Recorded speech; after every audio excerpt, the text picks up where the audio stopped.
अस्सलामुअलैकुम वरहमतुल्लाहि वबरकातुह। स्वागत है आप तमाम स्टूडेंट का आपके चैनल सदाई वक्त में। सो प्यारे बच्चों, कैसे हैं? उम्मीद करता हूँ आप तमाम बच्चे खैर आफियत से होंगे।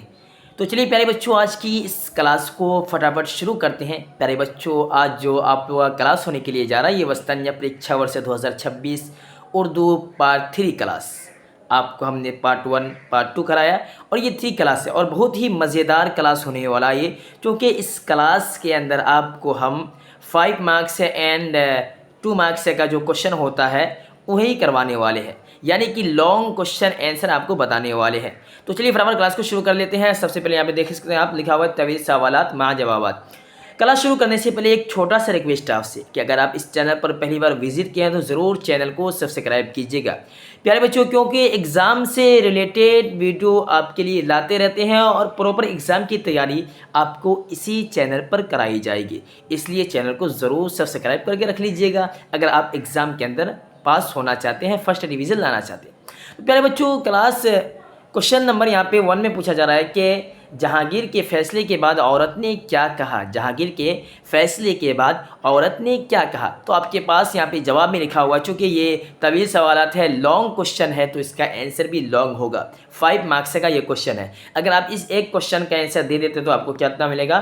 5 मार्क्स से मिलेगा, ठीक है, एग्ज़ाम के अंदर। तो जहांगीर के फैसले के बाद औरत ने क्या कहा, तो ये एक कहानी है बुक में वस्तानिया एग्ज़ाम की। एक बच्चे मैं बाद में बताऊंगा, ठीक है ना, पहले यहाँ पे बता दें इसका आंसर।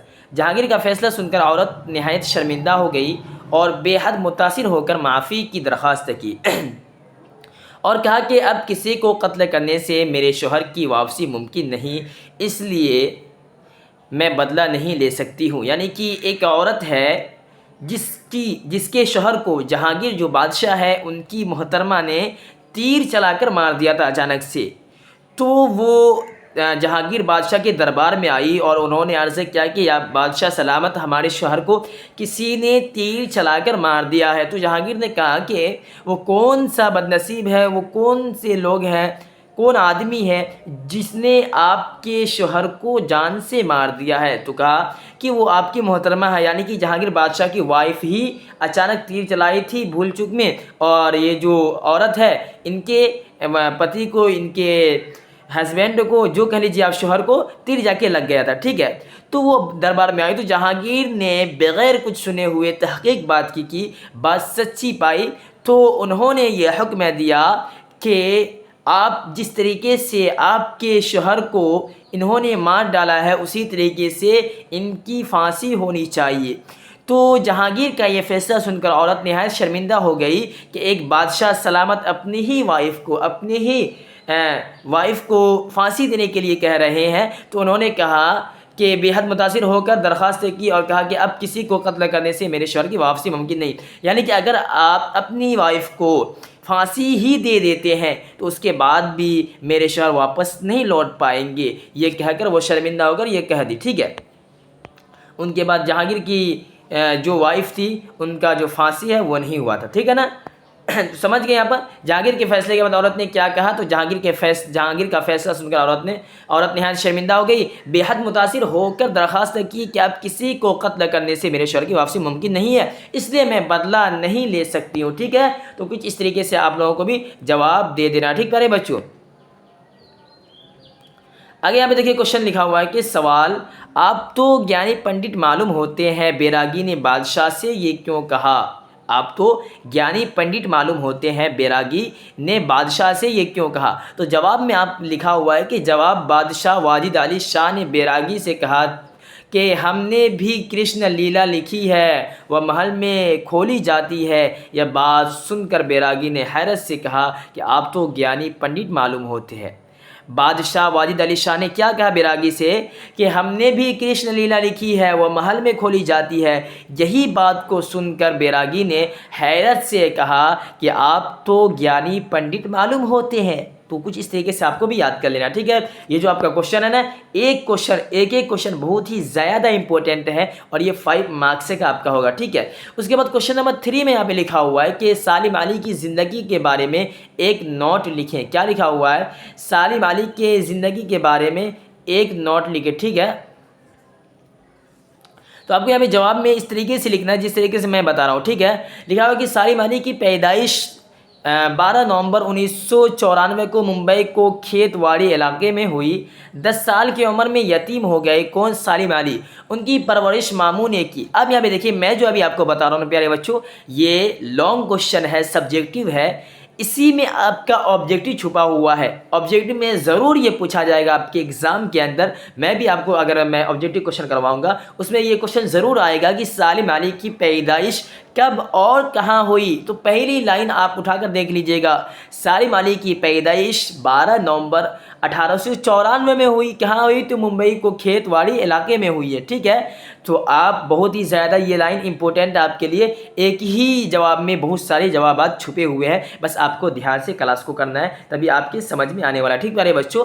चलिए आगे बढ़ते हैं। 10 साल की उम्र में यतीम हो गए। आप क्वेश्चन ये भी आ सकता है कि सालिम अली कितनी साल की उम्र में यतीम हुए, तो आपको क्या कहना है? 10 साल की उम्र में। अगर अच्छी तरीके से अभी आप समझ गए होंगे तो कहिएगा 10 साल की उम्र में। मैं थोड़ा अच्छी तरीके से समझाता हूँ, आराम से समझाता हूँ, क्लास लंबी होती है इसलिए आपको स्किप नहीं करना है, क्लास को छोड़ के नहीं जाना मेरे प्यारे भाई, मेरे प्यारे बच्चे, ठीक है ना। आपको पूरी क्लास को करना है, इसी में आपका ऑब्जेक्टिव सब्जेक्टिव सारा कन्फ्यूजन दूर हो जाएगा इंशाअल्लाह, और आपका अच्छा मार्क्स एग्जाम के अंदर आएगा, ठीक है। उसके बाद यहाँ पे देखिए कि लिखा हुआ है कि उनकी परवरिश मामू ने की। ये भी क्वेश्चन आ सकता है ऑब्जेक्टिव में कि सालिम अली की परवरिश यतीम होने के बाद किसने की? सालिम अली की परवरिश यतीम होने के बाद किसने की? इस तरीके से भी घुमा फिरा के बोर्ड आपसे क्वेश्चन कर सकता है। तो क्या आपको आंसर देना है कि वहाँ पे 4 ऑप्शन से रहेगा, दादा, नाना, उसके बाद चाचा, मामू। तो आपको क्या करना है? मामू ऑप्शन पे क्लिक कर देना, क्योंकि यहाँ भी बता रहे हैं कि सालिम अली की पैदाइश 12 नवंबर 1894 को मुंबई को खेतवाड़ी इलाके में हुई। 10 साल की उम्र में यतीम हो गए और उनकी परवरिश उनके मामू ने की। तालीम हासिल करने के बाद नेचुरल हिस्ट्री म्यूज़ियम में गार्ड के तौर पर मुलाजिम हो गए। उसके बाद परिंदों के बारे में तहक़ीक़ व मुताला के लिए जर्मन गए, वहाँ एक तहक़ीक़ी किताब लिखी। उनका तहक़ीक़ी काम बहुत पसंद किया गया, उनको इनामात से नवाजा गया, वह बर्दन मैन ऑफ इंडिया के नाम से मशहूर हो गए। तो ये सालिम अली के बारे में कुछ मुख्तसर नोट अगर आपको लिखने के लिए कहा जाए तो बस आप लिख लीजिएगा। उम्मीद करता हूँ कि आपको याद हो जाएगा। कोई बच्चा एक बार अभी क्लास कर लिया उनको याद होगा। सालिम अली की पैदाइश कब हुई? तो 12 नवंबर 1894 में हुई। कहाँ पे हुई? तो कि मुंबई को खेतवाड़ी इलाके में हुई। यतीम कब हुए? तो 10 साल की उम्र में यतीम हुए। सालिम अली की परवरिश यतीम होने के बाद किसने की? तो उनके मामू ने की। बस इजी है, आराम से बता दीजिएगा, याद करने की ज़रूरत भी नहीं है, वैसे याद कर लीजिएगा तो ज़्यादा बेहतर है, ठीक प्यारे बच्चों। आगे बढ़ते हैं। किसी को कोई परेशानी है तो बता दीजिए। चलिए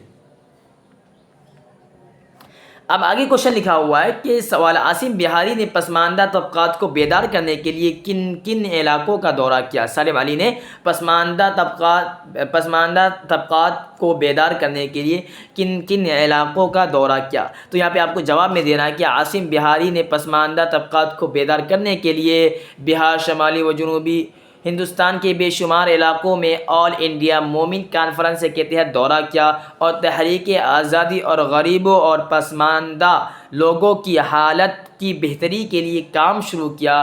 कई रियासतों में स्कूल और मदरसे कायम किए। उर्दू और फ़ारसी की तालीम के साथ असली तालीम का नज़्म किया। तो आसिम बिहारी ने पसमानदा तबकात को बेदार करने के लिए किन किन इलाकों का दौरा किया? तो इन इलाकों का दौरा किया जिसका नाम यहाँ पे दिया गया है, ठीक है ना। इसे आप लोग याद कर लीजिएगा। अब यहाँ पे देखिए, एक बच्चे ने सवाल किया था, एक बच्ची है, शायद उनका आईडी किसी और नाम से है, मैं नाम को साहब जाहिर नहीं करना चाहता हूँ प्राइवेसी के लिए, ठीक है ना। उन्होंने कहा कि सर आप बुक से नहीं पढ़ा रहे हैं, जो चैप्टर है पहले चैप्टर पढ़ाइए, उनके बाद आप हमें नोट से पढ़ाइएगा, उनके बाद क्वेश्चन ऐसे करवाइएगा। तो देखिए मैं बताता हूँ, वस्तानिया एग्ज़ाम का जो सिलेबस है ना, जो बुक्स है बहुत ही ज़्यादा है। अगर मैं आपको बुक पढ़ाने लगूँ तो शायद कि 4 महीने में मुमकिन नहीं है कि आप पूरी तरीके से बुक को पढ़ पाएंगे और समझ पाएंगे और एग्ज़ाम दे पाएंगे। इसलिए आपका जो सिलेबस है और मदरसा बोर्ड का जो न्यू निसाब है, न्यू सिलेबस बनाया गया है वर्ष 2026 का, उसके मुताबिक हम नोट से को उन्हें ये जो आपको पढ़ा रहा हूँ तो ये थोड़ी अलग से है, ये बुक से ही क्वेश्चन आया हुआ है, ठीक है ना। उन्हीं के निसाब के, उन्हीं की न्यू सिलेबस के मुताबिक हमारी टीम मिलकर नोट से तैयार किया क्वेश्चन आंसर आप उस बुक से निकाल कर आपके लिए आसान भाषा में करके मैं पढ़ा रहा हूँ, ताकि आपको कोई कठिनाई का सामना ना करना पड़े, आप आसानी से क्लास को करके आसानी से जाकर एग्ज़ाम दे सके। ठीक है, तो ये आपको अलग से नहीं पढ़ाया जा रहा है, ये बुक के अंदर से ही पढ़ाया जा रहा है। इसलिए मैं आपको शुरू में 2 क्लास ऑब्जेक्टिव करवाया था, लेकिन बेहतर आपके लिए पहले सब्जेक्टिव होगा, उसके बाद आप लोग ऑब्जेक्टिव कीजिएगा। ठीक है बच्चों, तो चलिए आज की इस क्लास को यहीं पे समाप्त करते हैं, फिर मिलते हैं कल की क्लास में। तब तक के लिए खुदा हाफिज़, अस्सलाम वालेकुम।